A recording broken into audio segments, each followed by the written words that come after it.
My wife drained our savings and abandoned me 2 months ago to find herself. My 50M wife Mary, 48F, has a family with a history of dementia, developing memory issues in their mid to late 50s. Her mom, grandmother, and several other relatives on her mom's side have developed dementia. Her dad is no longer in the picture, and her mom lived with us for 4 years until earlier this year. Our kids are independent and out of the house, with the oldest in her last semester of college and the younger one enlisted. The last 4 years were really tough on us and our marriage. Living with someone with dementia is absolutely brutal. We had talked a lot last year about using the remaining college funds, our regular savings, selling or renting the house, quitting our jobs, and traveling for a year or until the money ran out. We just had to wait for her mom to move into a home. I understood her anxiety about developing dementia, and I was burned out. Living through COVID, working remotely, having a wife working remotely, a college and high school student taking remote classes, and a mother-in-law with dementia, try that and see how well you hold up. Space finally opened up, and we were able to move her mom into a care facility. I finally thought I had a chance to breathe. When we moved Mary's mom out, Mary's mental health took a huge downward spiral.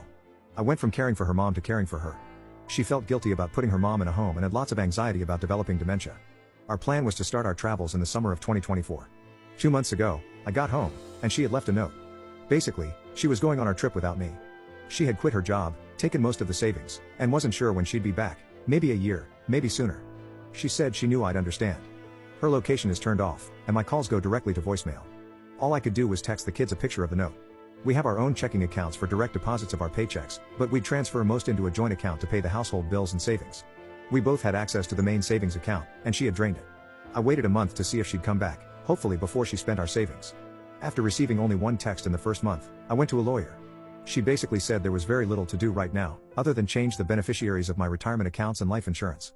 Hooray, I guess. My wife gets nothing else if I pass away alone while she's having our adventures. It was only a month, and there was no way to serve her papers. My lawyer advised me to keep paying the mortgage and the cars. The cost of trying to get a judge to approve the sale of joint assets was more than making payments. I didn't want to ruin my credit by letting one of our cars get repossessed, but I can't sell it because she's on the title. I get random texts, and she sporadically posts on Instagram. Of course, she has comments turned off. I want to block her so badly, but my lawyer advised me that it's better to maintain a communication channel that's not through our kids. Her last post was from Hawaii. She put in the comments how great a husband I was for letting her take this trip. I'm barely making it, paying 2 cars, a mortgage, household bills, insurance, hoping there are no emergencies because I have no savings, and she's enjoying our trip alone. I'm so pissed at her. I helped take care of her mom for 4 years, and when she fell apart after her mom moved into a memory care home, she returned the favor by abandoning me. I'll never get to take this trip and have to put off retirement. My only solace is that the kids are angry at her, but they'll probably forgive her eventually.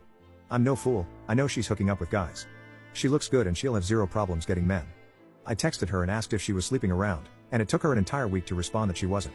So, I'm drinking alone on a Friday night, and she's somewhere, probably on a beach, enjoying life. I hate her. Update 1. An update from my original post. I'm feeling much more positive now that the financial situation has become a little more manageable. Basically, I'm running up debt that will get paid off when I sell the house. Even with lawyer fees, I have 6 to 8 more months before I have to worry about money, assuming there are no emergencies. My friend's wife gave me some good advice. Don't go from being a hero to a villain in your kids' eyes. How I talk about and treat my wife will determine my future relationship with my kids. I don't give a damn about my wife, but I don't want to make her a sympathetic figure or drive them away from both of us. I followed up with a lawyer. Basically, she said we're going to have her pay back the savings she took through a reduction in her share of the assets. Any division of assets will include the savings she took. She'll also have to repay the money I spent maintaining the household while she was gone. There is plenty of equity in her share of the house and her retirement plans to cover that. She said that our finances are so intertwined after nearly 25 years of marriage, my wife is going to get some share of the assets. The best case is she agrees to the terms of the divorce, and it's relatively cheap and quick. Otherwise, it gets complicated and expensive. She gave me a lot of options and how much I can expect to spend, so I decided to just mostly wait. Now that my financial situation is less stressful, I'm actually enjoying her being gone. I'm free to do whatever I want, whenever I want. I don't have to cook or clean or take care of anyone. The house is quiet for the first time I can remember. I loved my wife, but her mental health weighed down our marriage. The first month or so, I expected her to be there whenever I'd get home. When someone was at the door or if I heard noises, I'd think it was her. I'd check the doorbell cam obsessively. I'm not looking forward to her returning. It has to happen, but when she comes back, I'll have to deal with her, the divorce, getting the house ready to sell, dividing all our stuff, finding a new place to live. I'm hoping she'll stay away until after New Year's, but my daughter said she thinks her mom will be home for Christmas. My lawyer will have papers ready to serve her. Hopefully, she'll just agree to the terms and continue her travels.